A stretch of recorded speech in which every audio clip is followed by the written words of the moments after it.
Hello everyone, welcome back to our channel. तो guys आज हम डिस्कस करने वाले हैं सभी यूनिवर्सिटीज़ के लिए बीएससी नर्सिंग 6th सेम का सब्जेक्ट आपका साइकेट्रिक, जिसमें आपका 5th सेम का साइकेट्रिक फर्स्ट और 6th सेम के आपकी साइकेट्रिक सेकंड दोनों पार्ट आते हैं। तो कंबाइन होकर आपके वही पूरा कंप्लीट साइकेट्रिक सब्जेक्ट है। उसके लिए आपको आज मैं कुछ इम्पोर्टेंट यूनिट्स बताने वाली हूँ, आपके इम्पोर्टेंट टॉपिक्स बताने वाली हूँ, PYQs बताऊँगी और आपके एक्सपेक्टेड क्वेश्चन बताऊँगी, और जो रिपीट होते रहते हैं वो सभी इसी में इंक्लूड है। देखो मैंने पता है क्या किया है, साइकेट्रिक का जो हमारा पूरा सिलेबस रहता है उसमें आपका 5th 6th सेम की देखो ये यूनिट आ रही है, ठीक है। तो मैं क्या करूँगी, इसमें पूरा कंप्लीट आपका मैंने इसमें पूरा कंप्लीट ही ऐड कर दिया है। तो इसमें हम पूरा का पूरा जितना सिलेबस रहने वाला है उसका मैं आपको यूनिट से बता रही हूँ। ये हमारी फर्स्ट यूनिट आती है जो आपका बीएससी नर्सिंग 5th सेम का था सिलेबस, उसमें से, क्योंकि अब ये एक्सटर्नल में आएगा ना सिलेबस। तो यूनिट फर्स्ट आपकी इम्पोर्टेंट रहती है। और यूनिट फर्स्ट में से आपका क्या रहेगा कि पूरी यूनिट करनी है आपको, क्योंकि फर्स्ट यूनिट से लॉन्ग क्वेश्चन बनने के चांसेस काफ़ी रहते हैं हर सब्जेक्ट में, ठीक है। तो हमें इसमें इम्पोर्टेंट भी बता रही हूँ लेकिन करनी सारी है, कंप्लीट पूरी यूनिट ही है, ठीक है। इस वाली यूनिट का मैं बोल रही हूँ पूरी करनी है। जो मैं बोलूँगी कि कंप्लीट करके जानी है एग्ज़ाम में तो वो करके ही जानी है, ठीक है, क्योंकि उससे क्वेश्चन आने के चांसेस भी रहते हैं और पहले भी आए हुए होते हैं। और आपका लॉन्ग क्वेश्चन एक्सपेक्ट करके मैंने बताए हुए हैं, जो टॉपिक बताए हैं वो करके ज़रूर जाइएगा।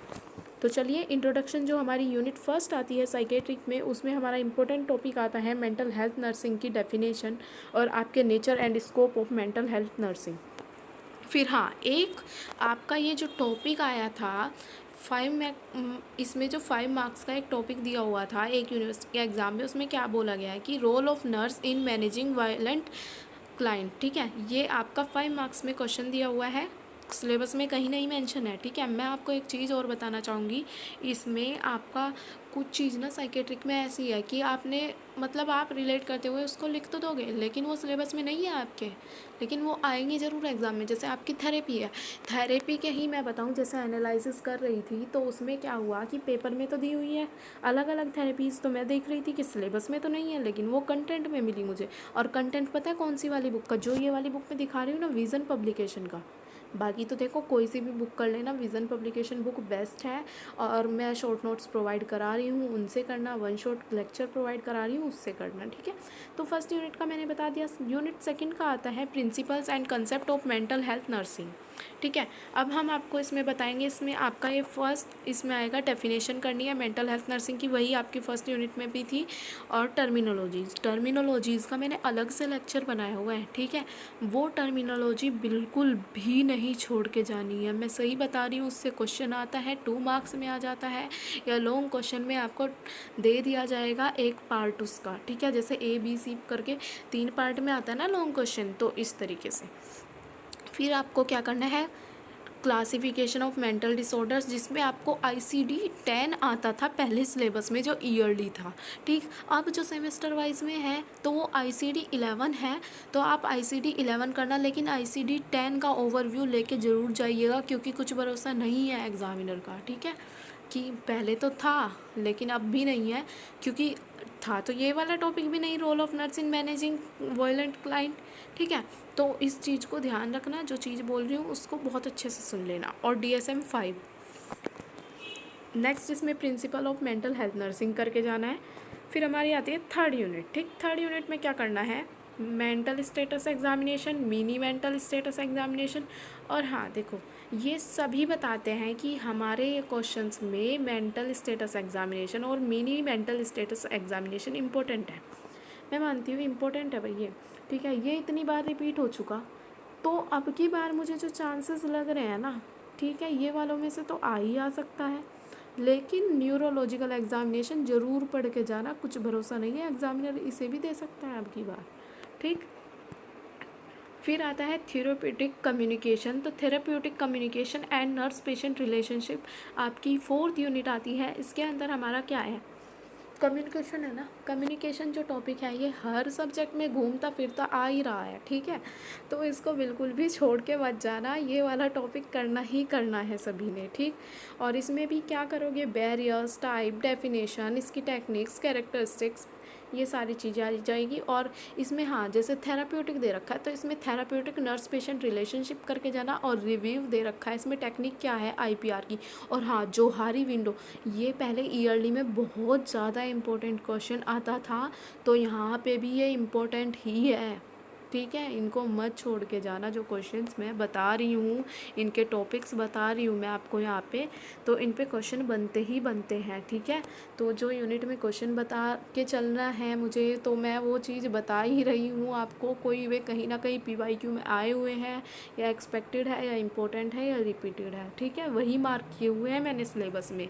और हाँ, एक चीज़ ध्यान रखना, जो ये यूनिट 4 है, ये वाली भी इम्पोर्टेंट यूनिट में आती है, ठीक है। तो अब नेक्स्ट हमारा देखो, इसमें 4th यूनिट तक आ गया है, ठीक है। आगे अब हम आपको 5th यूनिट का बताएंगे। तो गाइज चलिए अब हम करते हैं 5th यूनिट का स्टार्ट। तो 5th यूनिट में आपको बता दूं, इम्पोर्टेंट यूनिट है, पूरी यूनिट करके जानी है। इसमें से क्वेश्चन बता दे रही हूँ। 5 मार्क्स में इलेक्ट्रोकन्वोल्सिव थेरेपी, इसमें रोल पूछा गया था 5 मार्क्स के अंदर, ठीक है। ईसीटी आपका लॉन्ग क्वेश्चन में भी आया हुआ है, मैंने जैसे एनालिसिस किया है पेपर का, इसी तरह से मैं बताती जा रही हूँ आपको। और ध्यान रखना, ड्रग हुई आपकी और थेरेपी हुई, ये टॉपिक अलग से पढ़ के जाना, क्योंकि ये ना आपकी थेरेपी कोई सी भी पूछी जा सकती है, जो मतलब सिलेबस में एटसेट्रा लिख के दे दिया, और आप कोई सी भी बुक पढ़ रहे हैं ना, उसमें आपको ये सारी थेरेपीज़ मिल जाएंगी, उनके भी नाम मैं आपको बता रही हूँ, ठीक है। तो ये साइकोलॉजिकल थेरेपीज़ आपको सारी पढ़नी है, जैसे कि आपकी साइकोथेरेपी हो गई, इसमें भी आपको बिहेवियरल थेरेपी करनी है, सीबीटी करनी है।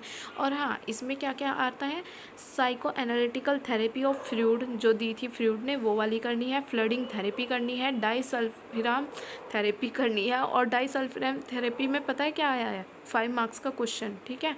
और एक आपको मिलियू थेरेपी करनी है, ठीक है, मिलियू थेरेपी करनी है। ये सारी थेरेपीज़ आपको करके जानी है, जो यहाँ पे मेंशन करी हुई है मैंने। और एक ये कॉग्निटिव बिहेवियर थेरेपी, आपका सीबीटी वही है, ठीक है, जो यहाँ पे लिखा हुआ है, ये रहा देखो, ठीक। और ड्रग्स में देख लो, एक तो आपको ये करनी है एंटीसाइकोटिक ड्रग हो गई, और आपकी एंटी डिप्रेसेंट ड्रग हो गई। ये यूनिट ना आपकी 5th यूनिट हो गई। इतनी ज़्यादा इम्पोर्टेंट है भाई, बिल्कुल भी स्किप नहीं करोगे, पहले ही बता रही हूँ, नहीं स्किप करके जानी है, ठीक। उसके बाद आता है 6th यूनिट। 6th यूनिट में से सीजोफ्रेनिया का क्वेश्चन हर बार पूछा ही पूछा जाता है, आपका चाहे शॉर्ट में ले लो, चाहे लॉन्ग में ले लो, या एमसीक्यूज़ में पेपर बनेगा तो सीजोफ्रेनिया आना ही आना है, ठीक है। तो इस चीज़ को बिल्कुल भी आँख बंद करके, इसको तो पढ़ के जाना है। और वन शॉट बहुत अच्छे प्रॉपर नोट्स दिए हुए हैं, आप उनको कॉम्पिटिटिव भी पढ़ोगे ना, आप कॉम्पिटिटिव तक पढ़ रहे हो ना उनको, तो मैं सही बता रही हूँ, वो वाले नोट्स आपके काम कर जाएंगे सीजोफ्रेनिया टॉपिक के लिए। मैं इतनी गारंटी दे सकती हूँ उन वाले नोट्स की, क्योंकि सीजोफ्रेनिया टॉपिक मैंने बहुत अच्छे से डीपली पढ़ाया है वन शॉट के अंदर, तो उसको बिल्कुल भी स्किप नहीं करना है। जो जो चीज़ बताती जा रही हूँ देखो, उनको नहीं स्किप करोगे आप। बाकी सीजोफ्रेनिया में क्या है, सीजोफ्रेनिया में क्या क्या पढ़ोगे फिर भी, डेफिनेशन हो गई, टाइप हो गया, और आपके 4A सिम्टम ब्यूलर ने जो दिए थे 2 टाइम्स पूछा जा चुका है भाई, ये भी कितने 2 नंबर में, ठीक। तो सीजोफ्रेनिया में से कुछ ना कुछ आ ही रहा है। ये सीजोफ्रेनिया का देखो 2 नंबर में तो ये वाला क्वेश्चन पूछ लिया अलग से, फिर उसी पेपर में पता है क्या पूछा, 15 नंबर में डेफिनेशन, टाइप्स, नर्सिंग मैनेजमेंट और मेडिकल मैनेजमेंट, ठीक। फिर उसके बाद आता है दूसरे पेपर्स में जो पूछा गया, क्लासिफिकेशन पूछ लिया था सीजोफ्रेनिया का, और कैटेटोनिक सीजोफ्रेनिया पूछ लिया, और पैरानोइड एंड ये हैब्रिफ्रेनिक सीजोफ्रेनिया, ये इंपॉर्टेंट है, ये पढ़ के जाना है। तो ये आई होप आपको समझ आ रहा होगा जो मैं बता रही हूँ। Unit 5, unit 6, unit 1, unit 4 important है। उसके बाद यूनिट 7 इम्पोर्टेंट है, यूनिट 8 इम्पोर्टेंट है। कुछ यूनिट्स ही बताऊँगी जो इम्पोर्टेंट है, उनको मैंने पिंक हाइलाइटर से हाईलाइट किया हुआ है, आप ये खुद से भी देख सकते हैं, ठीक है। तो इसमें जो आपकी ये हो गई ना 6th यूनिट यहाँ तक, ठीक। 6th यूनिट के बाद आपका आता है 7th यूनिट, जो इम्पोर्टेंट मैंने बताई हुई है। इसमें मूड डिसऑर्डर्स आपको पढ़ के जाने हैं, उसमें आपका लॉन्ग क्वेश्चन के चांसेस काफ़ी रहते हैं, जैसे मैनिया, डिप्रेशन, और आपका ये डिस्थीमिया आपको पढ़ लेना है। मैनिया बहुत ज़्यादा इम्पोर्टेंट है, उसकी स्टेजेस भी बहुत ज़्यादा इम्पोर्टेंट है, ठीक है, ये बिल्कुल भी स्किप नहीं करना। और मूड डिसऑर्डर्स का नर्सिंग मैनेजमेंट ज़रूर पढ़ के जाइएगा। नेक्स्ट हमारी आती है यूनिट, तो नेक्स्ट यूनिट आपकी 8th यूनिट रहती है, ये भी आपकी इम्पोर्टेंट यूनिट है। अब ये मत सोच लेना कि ये तो सारी इम्पोर्टेंट बताती जा रही हैं आप, तो अब सुनिए मेरी बात, ठीक है। 8 यूनिट आ गई आपकी फिफ्थ सेम की साइकेट्रिक फर्स्ट पार्ट में। तो साइकेट्रिक फर्स्ट पार्ट में मैंने इंपॉर्टेंट कौन कौन सी बता दी हैं वो मैं आपको अभी बताती हूँ। पहले 8th यूनिट का बता दूँ, ये इंपॉर्टेंट है। इसमें एक तो GAD OCD आपका एंजाइटी डिसऑर्डर हुआ ना, और एक मूड डिसऑर्डर, ये तो आपका 7th यूनिट में आ गया मूड डिसऑर्डर, ठीक। और आपका ये एंजाइटी डिसऑर्डर आपका किस में आ गया, यूनिट 8 में। इसमें ये आप ना ये दोनों डिसऑर्डर्स बिल्कुल पक्के करके जाना, क्योंकि लॉन्ग क्वेश्चन के चांसेस 100% है मेरी साइड से, तो देखो ठीक है, बिल्कुल नहीं छोड़ के जाओगे। OCD फोबियाज ये लॉन्ग क्वेश्चन में आए हुए हैं ऑलरेडी। PTSD GAD और सोमेटोफोम डिसऑर्डर, या फिर आपका हिस्टीरिया, इसको ही बोलते हैं सोमेटोफोम डिसऑर्डर को। ये ना GAD हुआ और आपका सोमेटोफोम हिस्टीरिया, ये आपका शॉर्ट में आएगा। लेकिन OCD PTSD और फोबियाज लॉन्ग क्वेश्चन में चांसेस हैं। अब मेरी बात सुनो, ये क्वेश्चन आपके सोमेटाइजेशन ऑर्डर, ये सोमेटाइजेशन डिसऑर्डर आपका पूछ लिया गया है पहले ही, और आपका पर्सनैलिटी डिसऑर्डर भी पूछ लिया है। ये कुछ ना पॉइंट्स मैंने जो लिखे हुए हैं, देखो ये एक ये हाइपोकॉन्ड्रियासिस, ये 2 मार्क्स में पूछा गया है। फिर 5 मार्क्स में आपकी एंटी डिप्रेसेंट ड्रग्स पूछ ली। प्रोसेस रिकॉर्डिंग का क्वेश्चन 5 मार्क्स में पूछा गया है। लिथियम थेरेपी 5 मार्क्स में पूछी गई है। साइकोथेरेपी 5 मार्क्स में। मैंने बोला है ना, सिलेबस के अंदर एटसेट्रा डाल दिया लिख के। थेरेपी कोई सी भी थेरेपी मिलेगी, देखो जो भी बुक पढ़ोगे ना आप, उस बुक को बहुत ध्यान से देख लेना। उसमें कंटेंट में काफ़ी सारी थेरेपी रहेंगी। ये थेरेपी मैंने मोस्टली सारी ही बता दी है जो इम्पोर्टेंट है। ये थेरेपी तो बिल्कुल छोड़ के नहीं जाओगे, कोई सी भी एग्ज़ाम में मिलने के पूरे पूरे चांसेस है, ठीक है। और आती पता है कितने कितने मार्क्स में है, 5 मार्क्स में, ठीक। ये भी नहीं कि एग्जामिनर ने 2 मार्क्स में दे दी। और एक एग्ज़ाम में तो 2 थेरेपी पूछी गई है इकट्ठे ही 10 नंबर की, मतलब 5-5 मार्क्स में 2, ठीक। तो अब आपको फर्स्ट पार्ट की इम्पोर्टेंट यूनिट्स हम बता दे रहे हैं। फर्स्ट पार्ट की इम्पोर्टेंट यूनिट है आपकी यूनिट फर्स्ट, यूनिट आपकी यूनिट फोर्थ आपकी इम्पोर्टेंट मैंने बता दी किस लिए है, कम्युनिकेशन की वजह से। वो तो आप सभी को याद है, तो उस चीज़ को आप याद ही रखिए। तो unit first, unit fifth, unit 6, unit 7, unit 8 important है। 5 यूनिट 8 यूनिट में से, ठीक। वैसे तो 6 बोल दी है मैंने, लेकिन 5 तो बिल्कुल है ही है जो आप छोड़ ही नहीं सकते हैं, ठीक। उसके बाद पार्ट सेकंड की भी मैं पहले ही बता देती हूँ। यूनिट 9 हो गई, और यूनिट 12 हो गई, और यूनिट 13 ये इम्पोर्टेंट है। तो आपकी साइकेट्रिक में टोटल 15 यूनिट्स है, उनमें से भी मैंने आपको कितनी इम्पोर्टेंट बताई है, 8 यूनिट को, ठीक। और 9वीं जो यूनिट मैंने आपको बोली है, 9वीं यूनिट का मतलब मैं बोल रही हूँ यहाँ पे 9th यूनिट से मतलब है मेरा 4th यूनिट, जो मैंने साइकेट्रिक फर्स्ट पार्ट में बोल दिया आपको, ठीक है। वैसे तो आपकी 8 यूनिट्स है, मेजर इंपॉर्टेंट यूनिट्स है आपकी unit first, 5th, 6th, 7th, 8, 9, 12, 13, ठीक। ये मैं बता चुकी हूँ। नेक्स्ट अब हम डिस्कस कर लेते हैं साइकेट्रिक सेकंड, जो आपका पार्ट है। ये आपका 6 सेम का पार्ट आ गया, यहाँ से स्टार्ट होता है, लेकिन आएगा तो एक्सटर्नल एग्ज़ाम में दोनों पार्ट ही। तो चलिए अब हम यूनिट 9 पे आते हैं। ये भी आपकी सुपर इम्पोर्टेंट यूनिट में से आती है। इसमें से भी आपका क्या पूछा जाता है, alcohol abuse, withdrawal, heroine, tobacco, और आपकी साइकोएक्टिव सब्सटेंस यूज़ डिसऑर्डर पे क्वेश्चन अलग से भी पूछा जा सकता है। मतलब आपका वही है, इस यूनिट में से क्या ही आता है कि आपकी कुछ तो टर्मिनोलॉजीज़ हो गई, ठीक है, उनको पढ़ के जाना।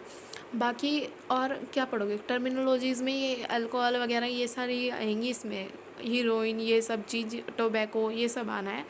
बाकी इसमें ये पूछते हैं विड्रोवल क्या है इसका, ठीक है, सब्सटेंस एब्यूज़ का, जो ये सब्सटेंस यूज़ डिसऑर्डर का, सॉरी, ठीक है, सब्सटेंस यूज़ डिसऑर्डर का पूछेंगे यहाँ पे आपसे विड्रोवल, ये वाला क्वेश्चन आता है। ज़्यादा इसमें पूछते नहीं हैं इस यूनिट का, लेकिन इंपॉर्टेंट है। अगर एक भी क्वेश्चन आता है तो 5 मार्क्स का क्वेश्चन देते हैं इस यूनिट से भी, ठीक। उसके बाद हमारी यूनिट आती है 10 यूनिट, ठीक। 10 यूनिट मैंने आपको 9 यूनिट इंपॉर्टेंट बता दी। 10 यूनिट में से आपका क्वेश्चन क्या बन सकता है, ट्रीटमेंट मॉडलिटीज़ पे क्वेश्चन आता है, जिसमें आपका नर्सिंग मैनेजमेंट पूछा जाता है। और इसमें ना टर्म आपको ना, हाँ, सेक्सुअल डिसऑर्डर पे आपको ये कुछ टर्म्स ऐसी होती है कि सेक्सुअल डिसऑर्डर का आपसे पूछ लिया थोड़ा, ठीक है, ओवरव्यू से लेके जाना है एग्ज़ाम में इस यूनिट का भी। इसमें क्या है, टर्म आपकी फ्रोटिरिज्म और आपकी ट्रांसविटिज्म, इन टर्म को पढ़ के जाना, ठीक। वैसे तो मैं सोच रही हूँ कि आपके लिए 1 शॉट कराऊँ, पॉसिबल हो पाया तो मैं कराऊंगी। अगर आप सभी कमेंट करते हैं इस चीज़ के लिए भी कि हमें करा दीजिएगा, तो मैं ज़रूर कराऊंगी, ठीक है। और बाकी nursing management of behavioural and emotional disorder occurring during child and adolescence. तो हमारी यहाँ पे यूनिट हो जाती है 10 यूनिट हो गई हमारी, ये 11th यूनिट है जिसमें ये, हाँ 11th जो यूनिट है ना, ये आपकी किस में आती है, आप ऑलरेडी पढ़ चुके होंगे। देखो जो आपकी 11th यूनिट आती है ना, इसमें क्या होगा, इसमें एमआर के नाम से क्वेश्चन आएगा, मेंटल रिटार्डेशन, जिसको हम इंटेलेक्चुअल डिसेबिलिटी भी बोलते हैं, ठीक है, दोनों एक ही है। ऑटिज्म पे क्वेश्चन आ जाता है, अटेंशन डेफिसिट पे आता है, ईटिंग डिसऑर्डर में आपका एनोरेक्सिया एंड बुलिमिया नर्वोसा पे क्वेश्चन आता है, या पिका डिसऑर्डर, या फिर इसका ट्रीटमेंट पूछ लिया जाता है चाइल्ड डिसऑर्डर्स के अंदर, ठीक। तो इसका मतलब आपका क्या हो गया है यहाँ पे, जो यूनिट 11 का मैंने बता दिया आपको, ठीक है। यूनिट 11 से आपका क्या था कि आपने सेम आपने पीडियाट्रिक वाली यूनिट है, यहाँ पे थोड़ा ही चेंज पढ़ना है, वो मैं बता चुकी हूँ। और हाँ एक चीज़ ध्यान रखिएगा, क्लासिफिकेशन ऑफ चाइल्डहुड भी यहाँ पे पढ़ लेना, ठीक है, यहाँ पे क्योंकि साइकेट्रिक है तो उसके अकॉर्डिंग आपको थोड़ा चेंज मिलेगा, ठीक। बाकी सब सेम ही है इस यूनिट में क्योंकि आप पढ़ चुके होते हो। ये मैंने लॉन्ग क्वेश्चन के PYQs लिखे हैं यहाँ पे, जो सेमेस्टर वाइज में पूछे हुए थे, मतलब अदर यूनिवर्सिटीज़ में पूछे हुए हैं, लेकिन वही चीज़ है कि कोई सी भी यूनिवर्सिटी में कोई भी क्वेश्चन उठ के आ सकता है। और इम्पोर्टेंट टॉपिक्स है चारों के चारों, देख लीजिए, सिजोफ्रेनिया, OCD, मैनिया, फोबियाज, जो बताया उसी में से आया, ठीक है। प्रूफ साथ के साथ है मेरे पास। फिर आपका एक्स्ट्रा पिरामिडिकल सिंड्रोम, इसको ज़रूर कर लेना। फिर आपका OBD आता है, ऑर्गेनिक ब्रेन डिसऑर्डर, ये कर लेना। ऑर्गेनिक ब्रेन सिंड्रोम ये करके जाना, ठीक है। यहाँ मैंने 11 यूनिट तक का आपका कंप्लीट बता दिया, और कुछ इंपॉर्टेंट टॉपिक्स थे वे भी अलग से बताए हैं। बाकी देखो ये जो मैं बताया है ना लॉन्ग क्वेश्चन का, आप ये सोचो कभी कि हमारी यूनिवर्सिटी में तो आए नहीं, भाई सभी यूनिवर्सिटी के लिए इंपॉर्टेंट है ये सारे ही, ठीक है। फिर हमारा आता है यूनिट 12 का। यूनिट 12 मैंने अभी बताया था आप सभी को कि यूनिट 12 इम्पोर्टेंट यूनिट में से है, और यूनिट 13, ठीक है। बाकी जो यूनिट मैंने आपको 8th यूनिट बताई है, 8 यूनिट्स बिल्कुल भी स्किप नहीं करके जाओगे। Unit 1, unit 5, unit 6, unit 7, unit 8, unit 9, unit 12, unit 13 बहुत बार लेक्चर में बता चुकी हूँ। किसी को कोई डाउट रह जाए फिर भी पूछ लेना भाई, टेलीग्राम पे मैसेज कर लेना या कमेंट सेक्शन में पूछ सकते हो, ठीक है। बाकी इसमें यूनिट 12 में मेरा क्या आता है, इसमें टॉपिक यूनिट 12 में क्या टॉपिक आता है हमारा, यहाँ पे डेलीरियम पढ़ना है, डिमेंशिया पढ़ना है। देखो मैं हमेशा यही चीज़ बोलती हूँ कि चलो आज हम पढ़ते हैं, ठीक है, क्योंकि हम सब पढ़ ही रहे हैं इस चीज़ को, ठीक है यहाँ पे, और उस चीज़ पे ना फिर अलग ही ध्यान रहता है कि हाँ हम ये चीज़ पढ़ रहे हैं, ठीक है। और वही चीज़ मैं यहाँ पे आपको जैसे बता रही हूँ ना, उस चीज़ को बहुत ध्यान से लिया करो, क्योंकि मैंने जो चीज़ मैं बताती हूँ बहुत एनालिसिस के साथ ही मैं कोई चीज़ यहाँ पे शो कर रही होती हूँ, ठीक है। उसके बाद हमारा आता है यूनिट 13। तो यूनिट 13 भी बताया इम्पोर्टेंट है, मैंने पिंक हाइलाइटर से जो हाईलाइट किया हुआ है, मोस्ट इम्पोर्टेंट यूनिट्स हैं वो, ठीक है, जिनको आप बोल सकते हैं कि मेजर इम्पोर्टेंट यूनिट्स हैं वो, ठीक है। यूनिट 13 पे अब हम आते हैं। यूनिट 13 में आपसे रोल ऑफ साइकेट्रिक एमरजेंसीज पूछा जाता है, और वेरी शॉर्ट में क्वेश्चन क्या पूछा हुआ है जो प्रीवियस ईयर में आया हुआ है कि साइकेट्रिक एमरजेंसीज या फिर आपके टाइप ऑफ क्राइसिस है ना, ये भी बहुत ज़्यादा इंपॉर्टेंट है, 2 मार्क्स में आया हुआ है। और क्राइसिस इंटरवेंशन है ना, इसमें प्रिंसिपल्स, टेक्निक्स, प्रोसेस ये पढ़ना है, और legal aspects in psychiatric nursing ये आपको पढ़ना है। आपकी 14 यूनिट के अंदर से आता है ये वाला टॉपिक, ठीक है। अब हम 14 यूनिट पे आ गए हैं। 13 यूनिट के मैंने बता दिया आपको जो जो आए हुए हैं, ठीक है। तो 14 यूनिट पे आपके आते हैं लीगल इशूज़ इन मेंटल हेल्थ नर्सिंग। इसके अंदर क्या है, legal aspects in psychiatric nursing ये पढ़ना है टॉपिक, और मेंटल हेल्थ एक्ट पढ़ना है 1987 वाला, और चाइल्ड का जो पोक्सो एक्ट है ना 2 मार्क्स में पूछा जा सकता है, ये पढ़ लेना। और मेंटल हेल्थ केयर एक्ट है जो MHCA के नाम से 2017, ये वाला पढ़ लेना। और rights of mentally ill clients ये पढ़ लेना। एक चीज़ बता दे रही हूँ, ये क्वेश्चन इतना इम्पोर्टेंट है कि 2-2 बार यूनिवर्सिटी में, एक ही यूनिवर्सिटी में पूछ लिया 2-2 बार यही वाला क्वेश्चन, क्योंकि ये बोल रही हूँ ना मैं, कुछ क्वेश्चन ऐसे हैं कि रिपीट होते रहेंगे, जैसे सिजोफ्रेनिया हुआ, ये एक्ट वगैरह हुए, ये सारी चीज़ें, बहुत सारी चीज़ें ऐसी हैं, इसलिए मैं काफ़ी एनालिसिस के बाद ये आपको PDF शो कर रही हूँ यहाँ पर। तो आपके पास में ये वाला जो क्वेश्चन है ये ज़रूर करोगे, ये 2 क्वेश्चन मिल के आते हैं एक जगह, ठीक है, कि मेंटल हेल्थ केयर एक्ट बताओ and rights of mentally ill clients, ठीक है, ये पूछते हैं।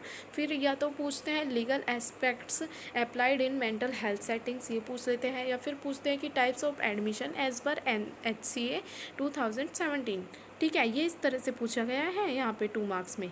और वैसे क्या है सिलेबस के अंदर, admission and discharge procedure as पर MHCA 2017, ये टॉपिक भी करके जाना है। बाकी टॉपिक कौन सा करना है इस यूनिट से, role and responsibilities of nurses in implementing MHCA 2017। ठीक, नेक्स्ट यूनिट में से आता है कम्युनिटी मेंटल हेल्थ नर्सिंग के अंदर ये वाली यूनिट है, मतलब आपकी ये वाली जो यूनिट आती है इसमें से क्या आएगा क्वेश्चन आपका, development of community mental health services या फिर आपका नेशनल मेंटल हेल्थ प्रोग्राम। इस यूनिट से बस ये 2 टॉपिक इंपॉर्टेंट है। तो यहाँ पे आपकी जितनी भी सारी यूनिट्स थी, ठीक है, यहाँ पे आपकी 15 यूनिट डन हो चुकी है। मैंने सारे इंपॉर्टेंट टॉपिक्स बताए, सारा एनालिसिस बहुत प्रॉपर वे में बता चुकी हूँ। किसी को कोई भी डाउट हो मेरे से टेलीग्राम पे @medicalwali-13 आईडी बता दी है, ये पूछ सकते हैं आप सभी।